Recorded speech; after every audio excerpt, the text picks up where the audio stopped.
question to you, Chris, is have you ever been here before? I've never been to Comic-Con before, and I feel like this won't be a regular Comic-Con experience. No. Since the Twilight fans are out in force. And I really what I want to do is slip under the radar and geek out for about an hour at the end of the day, which is what I'll do. The problem is, though, you under the radar is right now before your panel. As soon as you have your panel, there may not be any more under the radar. But there's a nefarious plan because they're showing Twilight again this evening. I think it'll suck up all the Twi fans, and they'll be able to kind of mingle amongst my fellow geeks undetected, hopefully.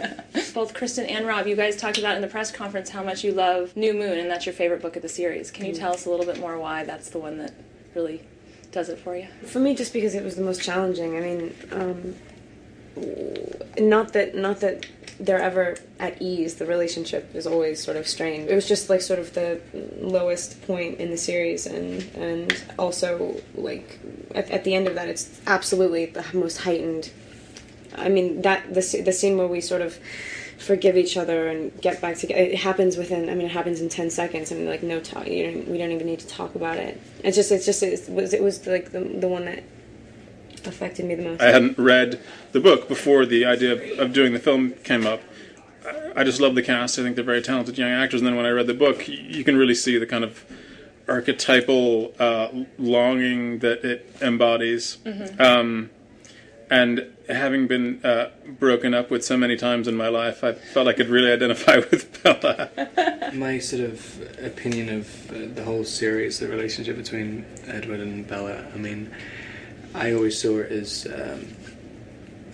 the thing which I was relating to, the thing which I was kind of trying to draw from was, when you're a guy and you find yourself becoming or being so in love with someone, what?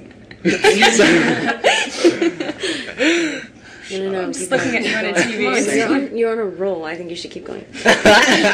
You had two big issues to deal with. You had one, Jacob transforming into a werewolf. Was that a challenge to tackle? Hard for Taylor. Really hard for Taylor to become a werewolf. So we eventually had to resort to computer effects. Okay. No, I mean the challenge with that is to get a special effect that isn't cheesy and that's elegantly done. And Phil Tippett Studios, Phil Tippett being a legend in the effects community, is handling it, and they're doing a beautiful job. And Taylor, you had a lot of work to do in this movie. You had to bulk up. We're really big. We all know about that. But you also spent a lot of time doing a lot of stunts and things like that too. Yeah, it was a lot of fun. I actually, I almost got to do all of my own stunts. You tried, right? Which was fun. I got to do all of the dirt bike riding. There was so much of that. Just kidding. No, but yeah, I got to like practice dirt bike riding and do that. I got to do a few other things. He like catapulted himself into a window. It was really impressive. It was fun. Yeah. It was insane. Yeah. So it was something a stunt guy really actually should have done.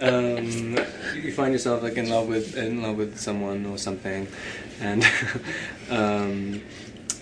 it becomes you start to see too much of yourself. You become too aware of yourself. Shut up. God. And then he starts to. I can't concentrate anymore. You get so obsessed with the fact that you think you're not good enough because you think you keep elevating the other person higher and higher. Neither of them think they're worthy. But Bella's the one who can like handle her stuff, and Edward is just an idiot. And New Moon is like. It's the only time where in Twilight, he can think in these absolutes. This is why whenever anyone asks about if we have chemistry with the cars, do you know what it is? It's like complete animosity. Yeah, right.